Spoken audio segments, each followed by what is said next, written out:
राम राम, नमस्कार। सीओएपी पुणे के विद्यार्थी परिषद, अखिल भारतीय विद्यार्थी परिषद के सभी कार्यकर्ता, अधिकारी, प्राध्यापक और विद्यार्थी मित्रों को हृदय से राम राम। भारतीय शिक्षण मंडल की परंपरा के अनुसार हमारे ध्येय श्लोक से इस कार्यक्रम को प्रारंभ करते हैं। तत्कर्मयन्न बंधाय सा विद्याया विमुक्तये आयासाया परम कर्म विद्यान्याल्पनिपुणम्। पुराण का यह श्लोक आज का जो हमारा विषय है एजुकेशन, उस विद्या की परिभाषा प्रदान करता है। यह 19वें अध्याय का 76वां श्लोक विष्णु पुराण का कहता है कि कर्म वही है जो बंधन में न बांधे और विद्या वही है जो मुक्त करे। अन्य सभी कर्म व्यर्थ का श्रम है, मजदूरी है, आयास आया, प्रयास तो बहुत किए लेकिन निकला कुछ नहीं। आयास आया परम कर्म, बाकी सारे कर्म तो ऐसे है। और जो मुक्त नहीं करती वह विद्या नहीं है। उसको कहा वो तो कारीगरी है। कारीगरी तो वो मैकेनिक के पास रह करके 8वीं फेल भी सीख जाता है। किसी सुतार के साथ, किसी प्लम्बर के साथ 5वीं फेल बच्चे को लगा दो, वो कुछ दिन करत करत अभ्यास के जड़मती होत सुजान, रस्सी आवत जावत के सिल पर पड़े निशान। पत्थर पे भी रस्सी लगातार जाती है तो practice makes a man perfect, करते करते सीख जाता है। कारीगरी है। आजकल वो भी एक बहुत बड़ा कौशल विकास, स्किल डेवलपमेंट के नाम से वह भी एक बड़ा प्रपंच हो गया, लेकिन भारत में उसको विद्या नहीं माना गया। So what is education? Education is that liberates, यानी क्या? स्वामी विवेकानंद डिफाइन करते हैं, education is the manifestation of perfection already with in man. मनुष्य अपने आप में परिपूर्ण है, सर्वश्रेष्ठ है। उस श्रेष्ठता की अभिव्यक्ति शिक्षा है। और यदि आप व्युत्पत्ति शास्त्र के अनुसार, इटिमोलॉजी के अनुसार भी एजुकेशन का अर्थ देखें, अंग्रेजी शब्द का, हम जो थोड़ा सा संस्कृत का जिनको चस्का लग जाता है, संस्कृत में जिनको रस आने लगता है, वो बाद में संस्कृत के नियम सारी भाषाओं को लगाते हैं। तो संस्कृत में शब्द का अर्थ समझना है तो उसके मूल में जाओ, उसकी व्युत्पत्ति में जाओ, उसका निरुक्त लगाओ, कहां से शब्द निकला है तोड़ तोड़ करके देखो तो अर्थ समझ में आता है। जैसे विद्या का मूल है विद धातु, विद धातु यानी जानना। जो जानता है, जो ज्ञान देता है वह विद्या। वैसे एजुकेशन का इटिमोलॉजी क्या है? वो लैटिन शब्द से आया है। वो शब्द है एडुकेयर और एडुसियर, और उसका अर्थ होता है ई यानी बाहर निकालो, ड्यूको यानी आगे की ओर ले जाओ।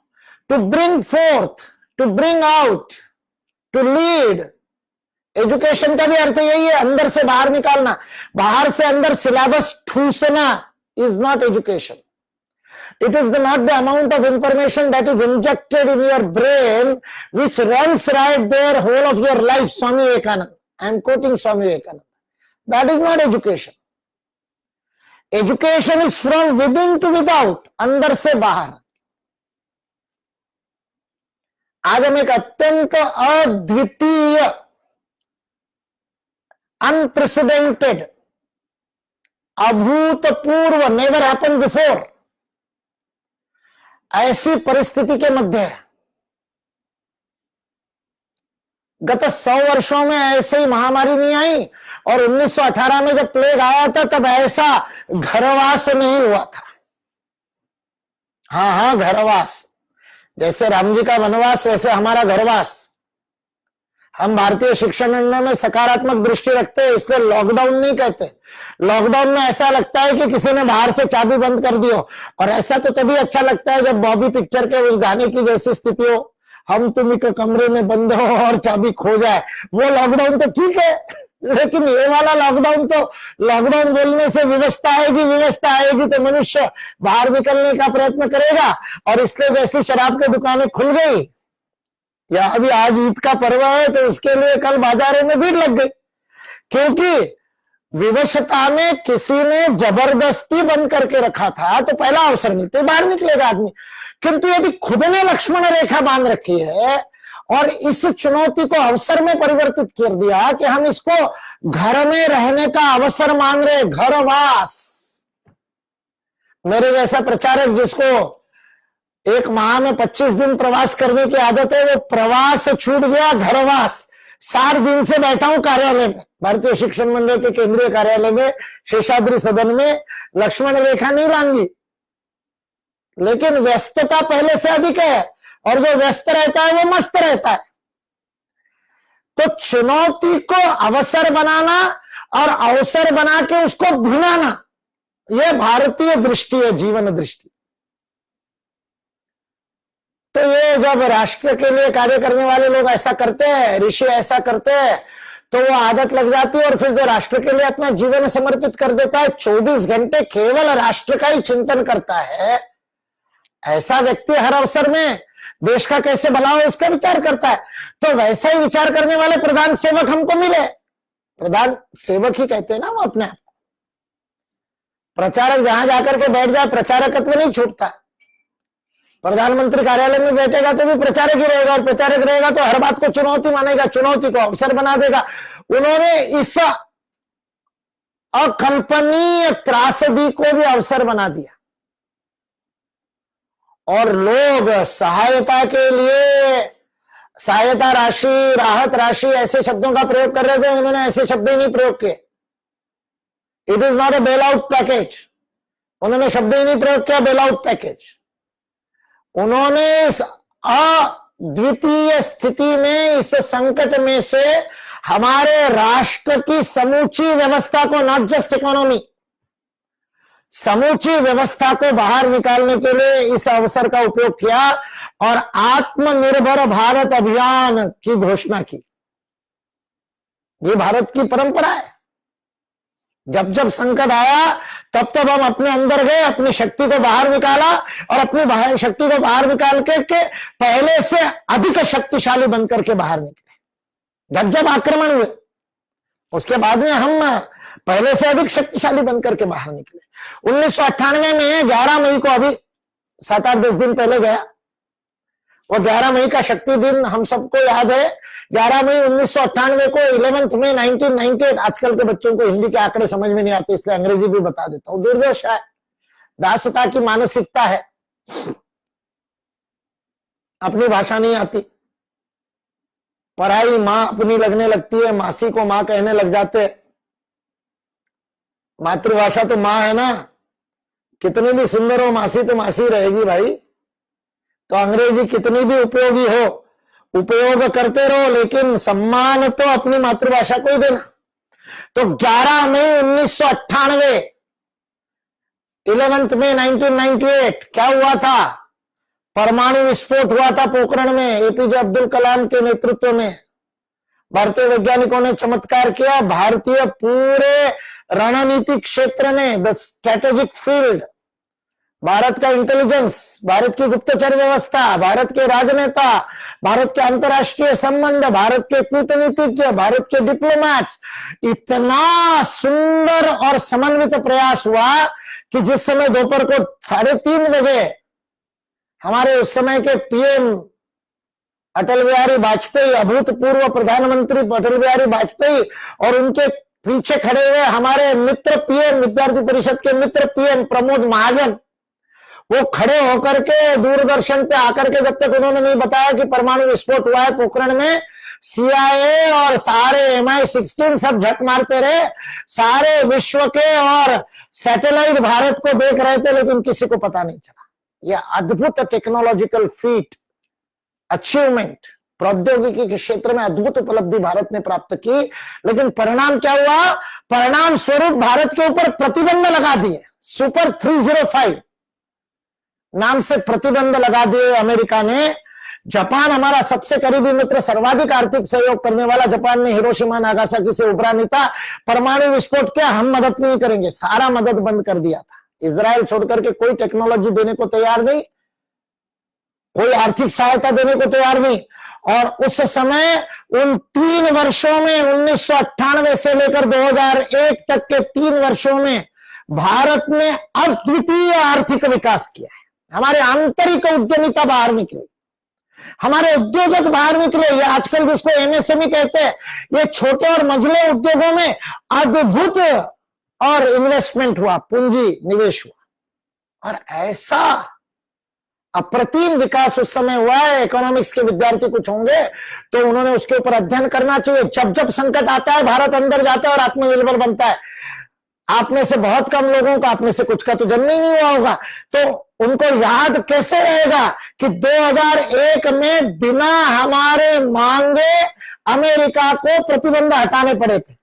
हमको गिड़गिड़ाना नहीं पड़ा था, क्योंकि हमने अपनी शक्ति के अंदर अवगाहन किया। आज फिर से संकट है, सारा विश्व परेशान है, सारा विश्व अंदर जाकर के देख रहा है। सारे विश्व को भूमंडलीकरण के चक्र में, ग्लोबलाइजेशन के चक्र में जबरदस्ती डालने वाला अमेरिका आज स्वदेशी की बात कर रहा है।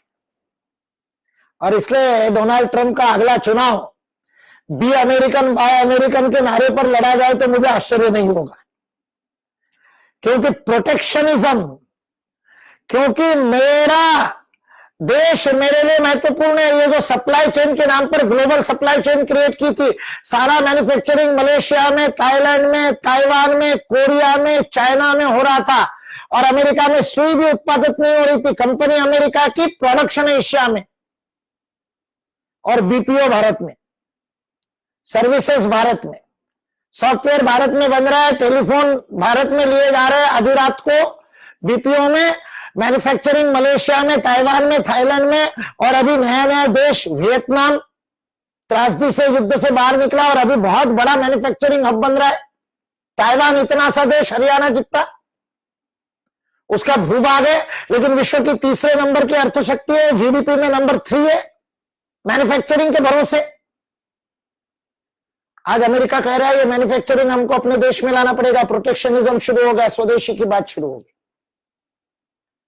इसलिए भारत ने स्वदेशी की बात नहीं की, एक दूरगामी शब्द प्रयोग किया, आत्मनिर्भरता। आत्मनिर्भरता आत्म केंद्रितता नहीं है, आत्मनिर्भरता वैश्विकता है। इसलिए मैं इसको ग्लोबल स्वदेशी कहता हूं। इसलिए मैं इस दृष्टि को, जो निर्मला सीतारामन जी ने इस पूरे सरकार की नई, इस भारतवर्ष की 10,000 वर्ष की दृष्टि, विश्व दृष्टि, उस आत्मनिर्भर भारत अभियान में सारे विश्व के सामने रखी। विकेंद्रीकरण का सिद्धांत जो पंडित दीनदयाल उपाध्याय ने दिया था, एमएसएमई के माध्यम से उसको साकार किया। इसलिए आत्मनिर्भरता, self reliant, is different from self sufficient. हम आत्मवश होना चाहते हैं, अपने हाथ में अपना नियंत्रण लेना चाहिए चाहते, लेकिन आत्ममुग्ध नहीं होना चाहते, अपने आप में सीमित नहीं होना चाहते। आनो भद्र कृतमोयंत विश्वता, हमारे द्वार हमेशा से खुले रहे। सारे विश्व को हमने कुटुंब की तरह समेटा है। इसलिए यह वास्तविक सेकंड फेज ऑफ ग्लोबलाइजेशन है जो आत्मनिर्भर भारत अभियान से शुरू हुई। ये बेनिवोलेंट ग्लोबलाइजेशन है।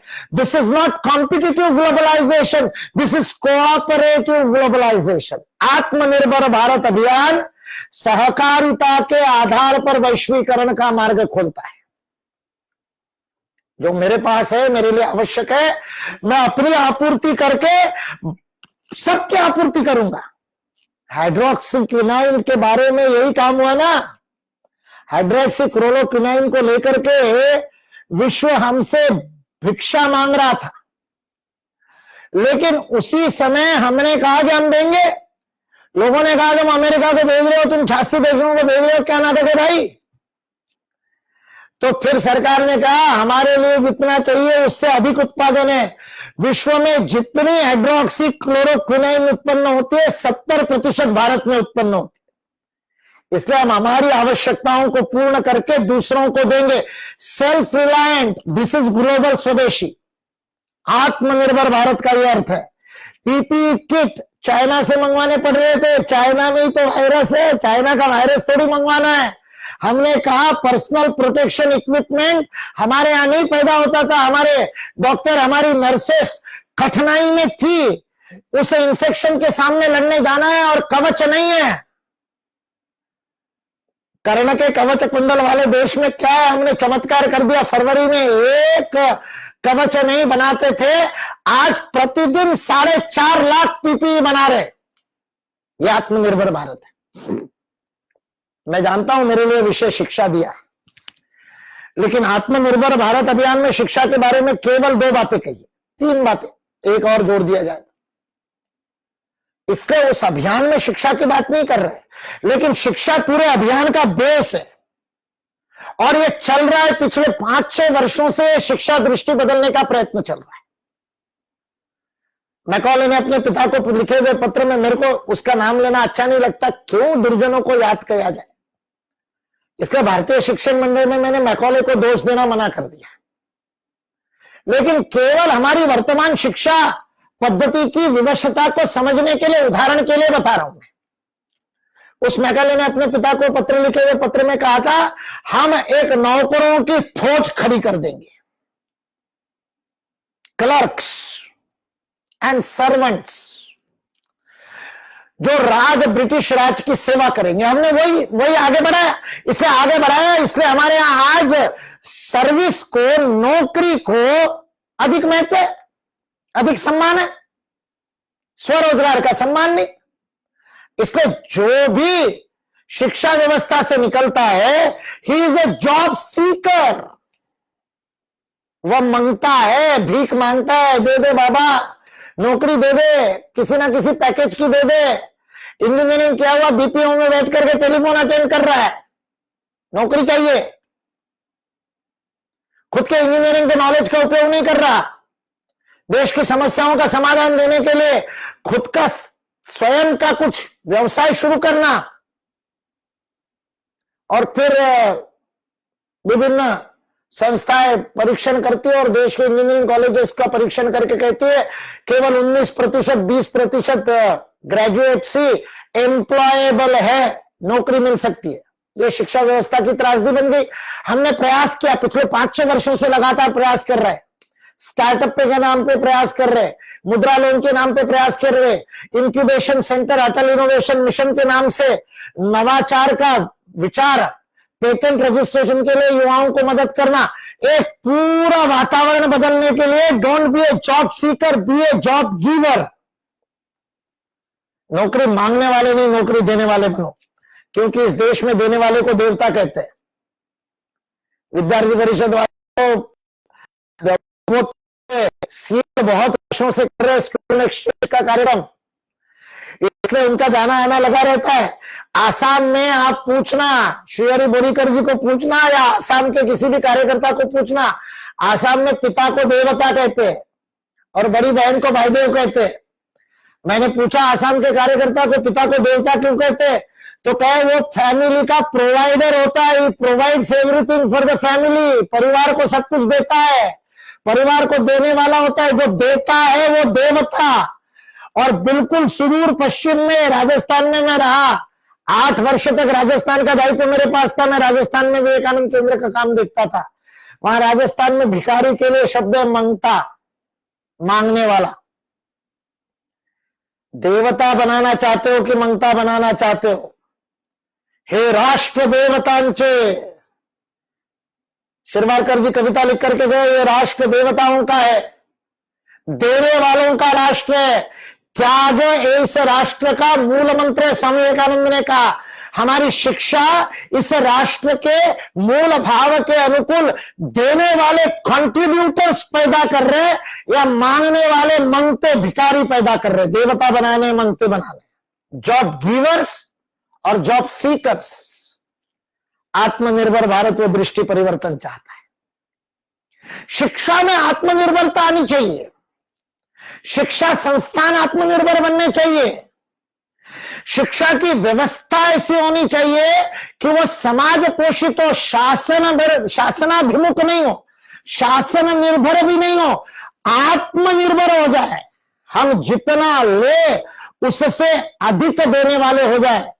सीओईपी के विद्यार्थी, इंजीनियरिंग वाले, वर्क डन का फॉर्मूला पता है, इनपुट और आउटपुट का रेशियो होता है, और बेस्ट इफिशियंसी फिजिक्स कहता है कि तब होगी जब इनपुट आउटपुट रेशियो 1 हो जाए, बीच में कुछ लॉस हो नहीं, कुछ रेजिस्टेंस नहीं हो, कुछ फ्रिक्शन नहीं हो मैकेनिकल, तो जितना ऊर्जा लेंगे उतनी ऊर्जा बाहर देंगे, तो मशीन की इफिशियंसी 1 होगी, और 1 होती नहीं।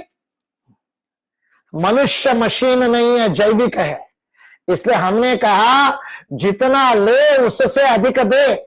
भारतीय शिक्षण मंडल की प्रत्येक बैठक का समापन इस प्रार्थना से होता है, जो विवेकानंद केंद्र की प्रार्थना का अंतिम श्लोक है। जीवने यावदादानम स्यात् प्रदानम ततो अधिकम।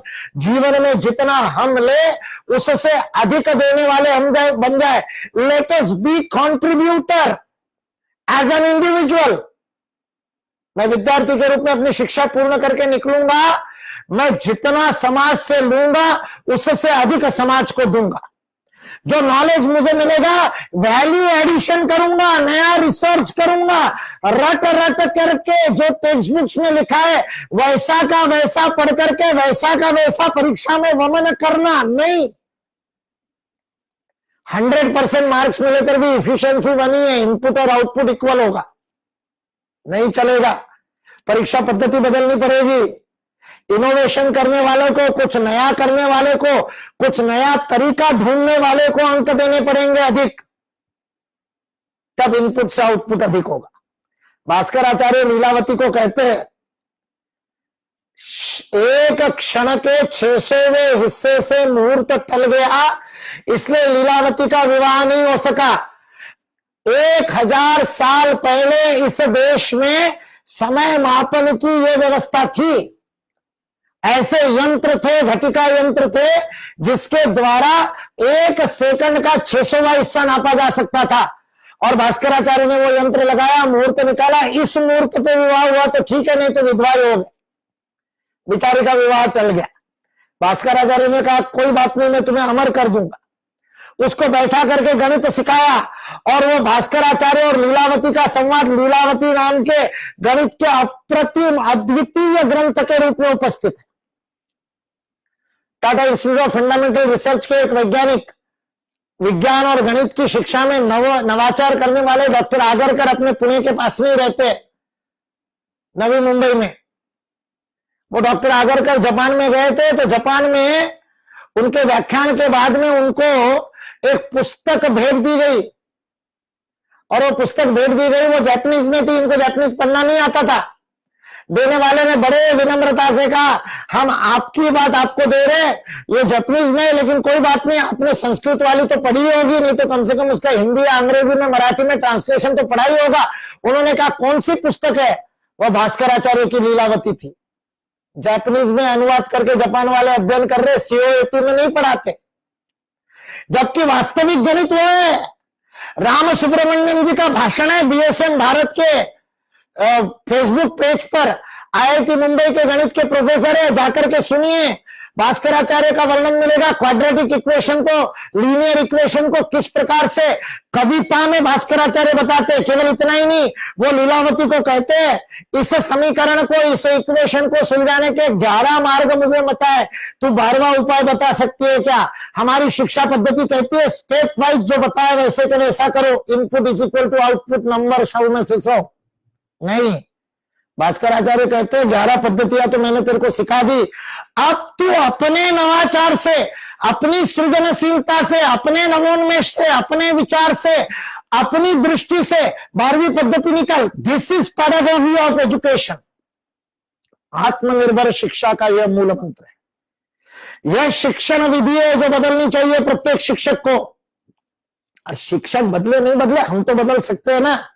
हमको तो अपने जीवन में कुछ नया करना चाहिए, कुछ नया करके देना चाहिए। हमारे रिसर्च फॉर रिसर्जेंस फाउंडेशन के डायरेक्टर जनरल है, महानिदेशक डॉक्टर राजेश बिनेवाले, उन्होंने केमिकल इंजीनियरिंग के स्टूडेंट को कल मेरे सामने हमारे कार्यालय में रहने के लिए आया है दीपांकुर, उसको मेरे सामने उन्होंने गणित दिया कि अपने हार्ट को एक पंप समझो और 5 लीटर रक्त पूरे शरीर की तुम्हारी जो लेंथ एंड ब्रेड्थ है उसमें वो पहुंचाता है। इस पंप का हॉर्स पावर क्या होगा ढूंढ के निकालो। ये गणित है जीवन का, जीवन का गणित, जीवन का अभियांत्रिकी कब सीखेंगे? शिक्षण विधि बदलनी पड़ेगी। शिक्षण विधि बदले बिना काम नहीं चलेगा। सिलेबस बदल करके केवल काम नहीं चलेगा, विधि बदलनी पड़ेगी। Content is not enough, pedagogy has to change for Atmanirbhar Bharat. दृष्टि बदलनी पड़ेगी। What is the purpose of education? पढ़ना किस लिए? आज अनपढ़ आदमी ज्यादा कमाता है भाई, इंजीनियरिंग करता है, इंजीनियरिंग के बाद में एमबीए करता है और एमबीए करने के बाद में कंठ लंगोट लगा करके, पता है ना सावरकर का शब्द है, लंगोट कहा लगाना भूल गए और गले में गांठ बांध ली। गांठ बांध ली इसलिए, गांठ बांधने को अंग्रेजी में टाई कहते हैं, इसलिए टाइंग द नॉट। तो लंगोट की गांठ गलत जगह बांध ली इसलिए सावरकर उसको कंठ लंगोट कहते थे।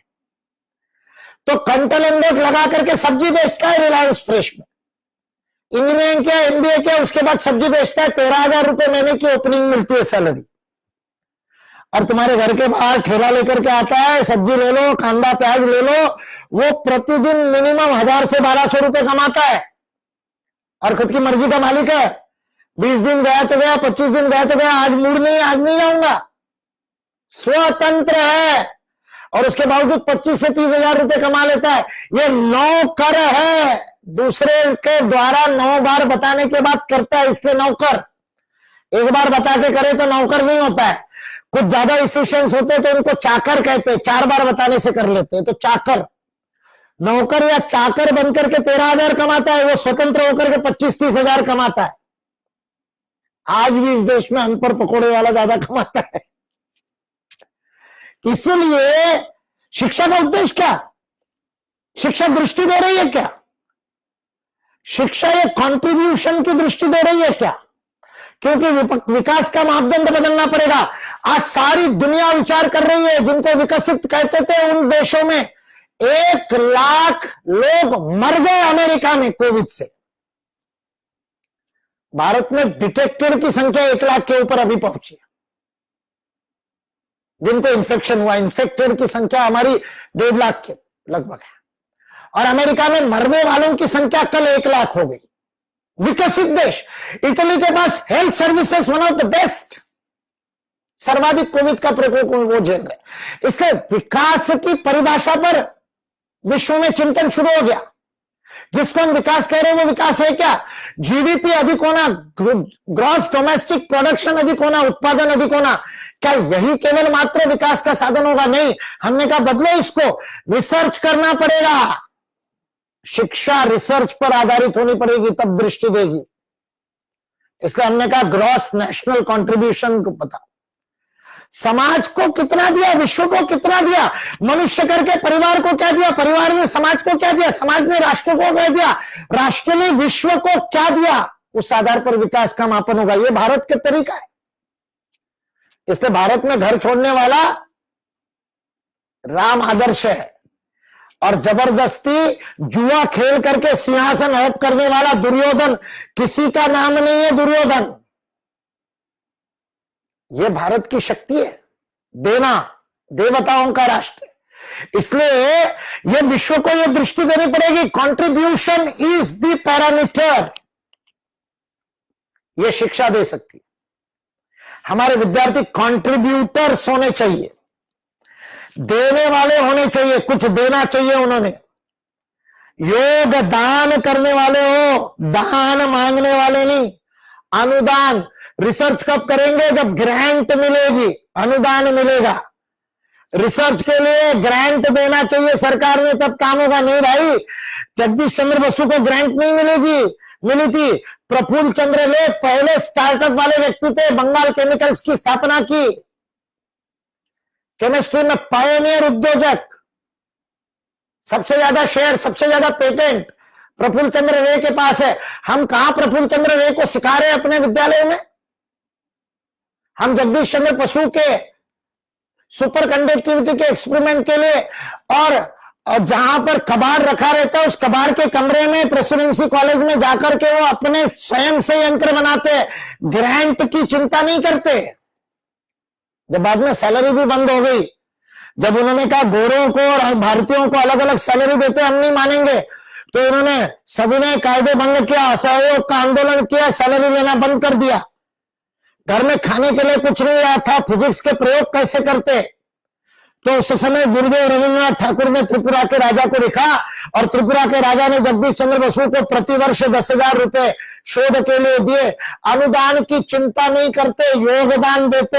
ऐसा ये शिक्षा का उद्देश्य होना चाहिए। इसको मुक्तकरी शिक्षा कहते हैं। जो बंधन से मुक्त हो जाए, जो स्वयं को बंधा हुआ नहीं कहे, जो स्वावलंबी हो जाए, जो आत्मनिर्भर हो जाए, ऐसी शिक्षा मुक्तकरी शिक्षा है। और ऐसी शिक्षा योग्य व्यक्ति का निर्माण करती है, इसलिए युक्तकरी हो जाती है।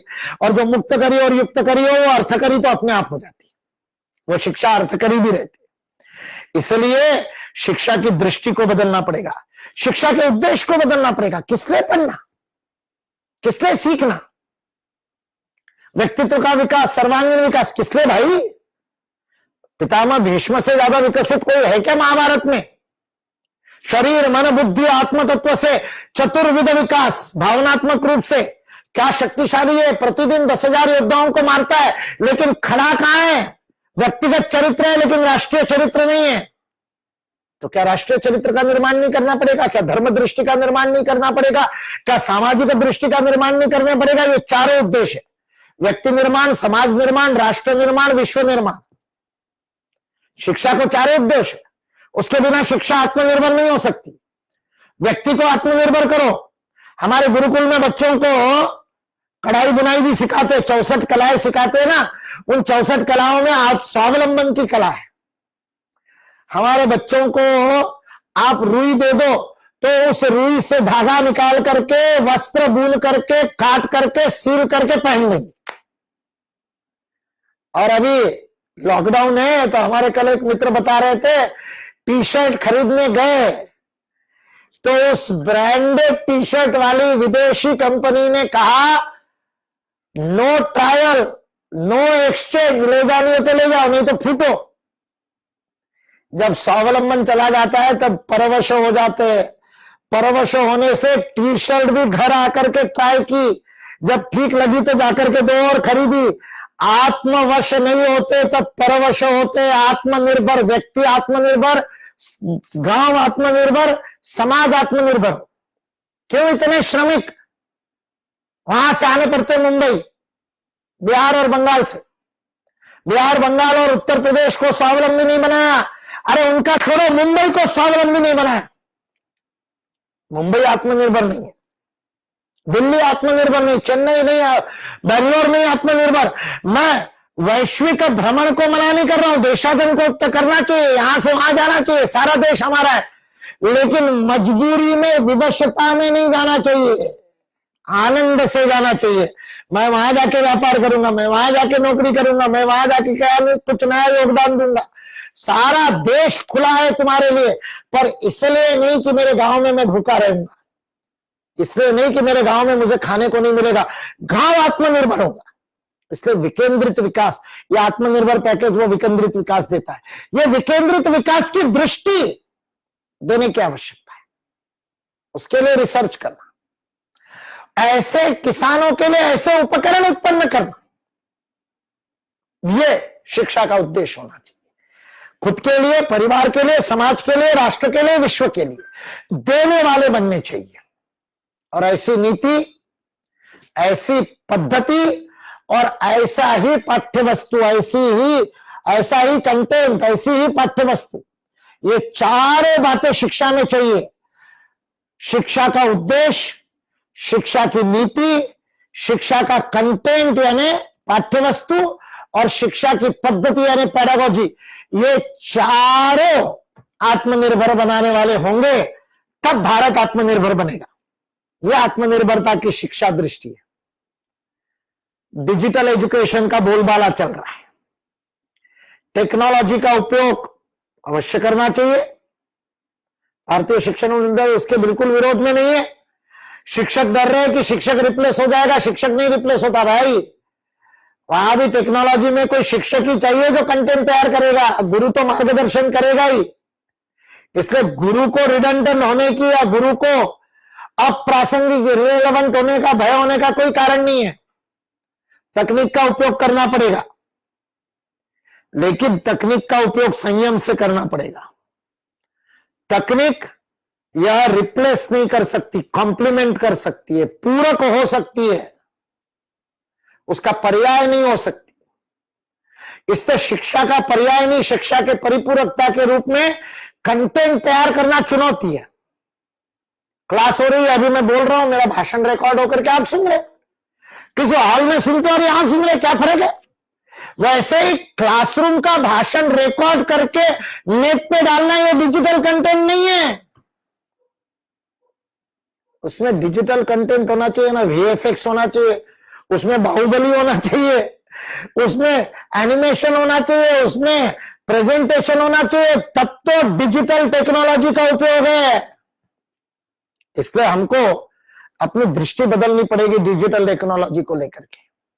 इसलिए भविष्य की शिक्षा में चल रहा था, पिछले 15-20 वर्षों से स्मार्ट क्लासेस आ गई थी। अभी पिछले 5 वर्षों में सरकार ने महाराष्ट्र में सारे जिले जिले में सरकारी स्कूलों में स्मार्ट बोर्ड दे दिए। किसी कंपनी ने थोप दिए होंगे, वो जो हुआ होगा भगवान जाने, लेकिन स्मार्ट बोर्ड पे कंटेंट नहीं है। शिक्षकों को स्मार्ट बोर्ड चलाने का शिक्षण नहीं है, ऐसे नहीं चलेगा।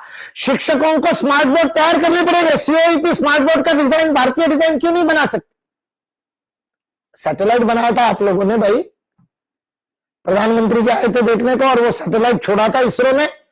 जब आप सैटेलाइट बना सकते हैं तो आपके पास के म्युनिसिपैलिटी के स्कूल के लिए आप स्मार्ट बोर्ड नहीं बना सकते, आप डिजिटल कंटेंट नहीं बना सकते? क्यों हमारे भारतीय पुस्तकों में विदेशी बच्चों के चित्र वाला डिजिटल कंटेंट हो?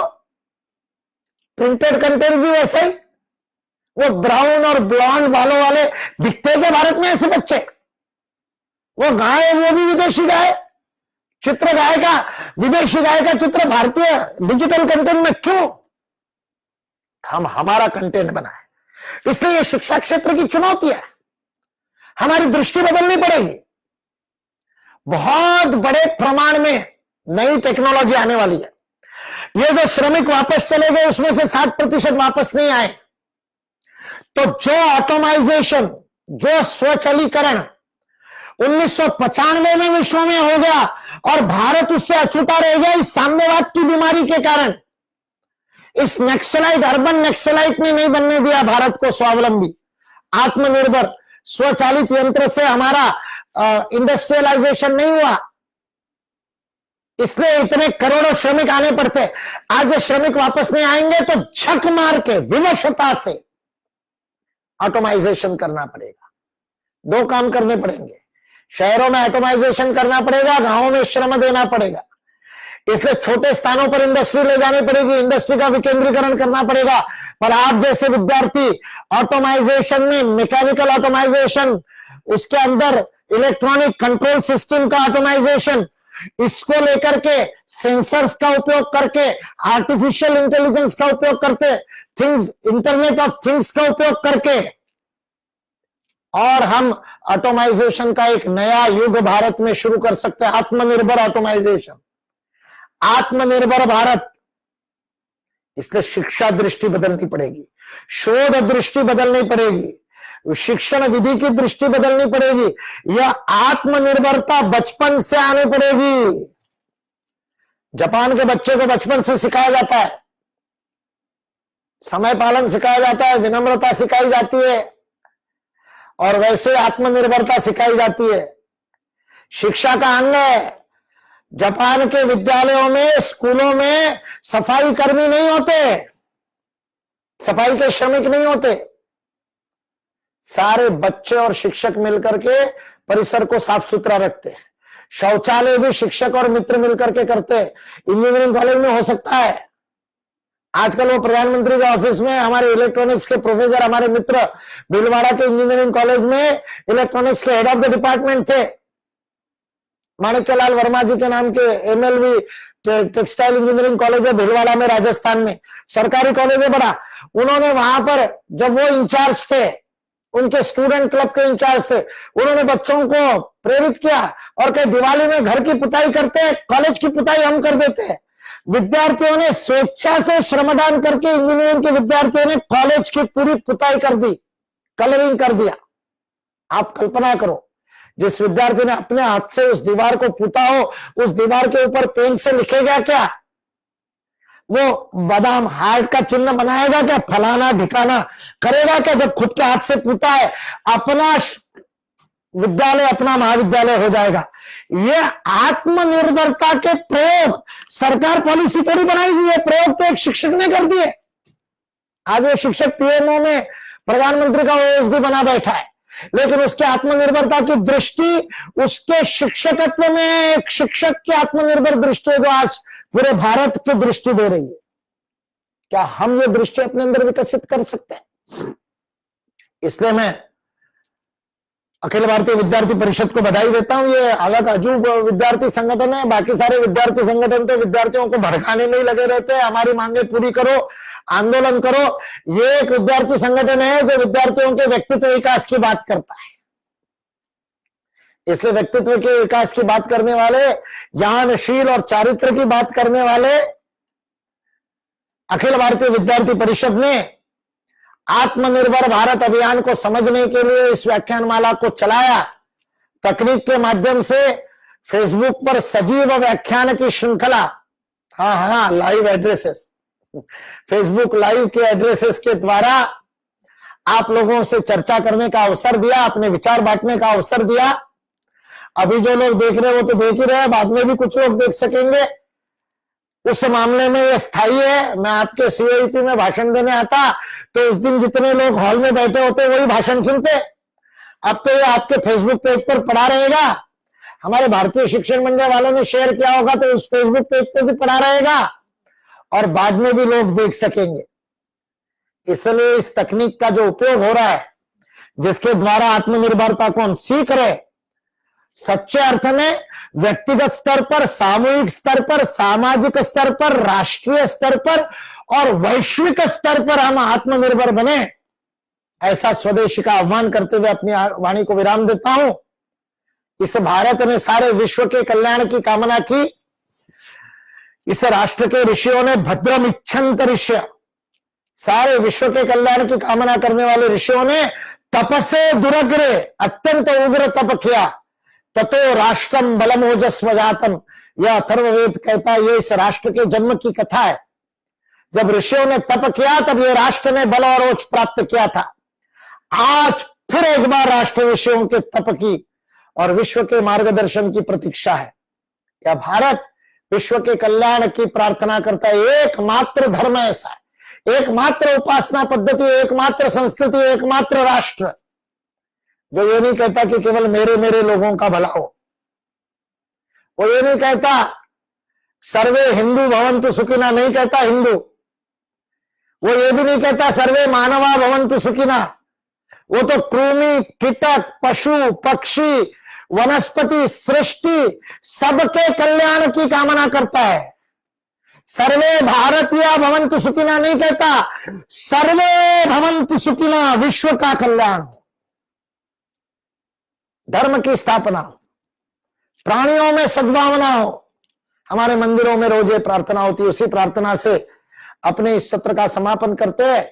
सर्वे भवन्तु सुखिनः, सर्वे सन्तु निरामया, सर्वे भद्राणि पश्यन्तु, मा कश्चित् दुःखभाग् भवेत्। ओम शांति शांति शांति।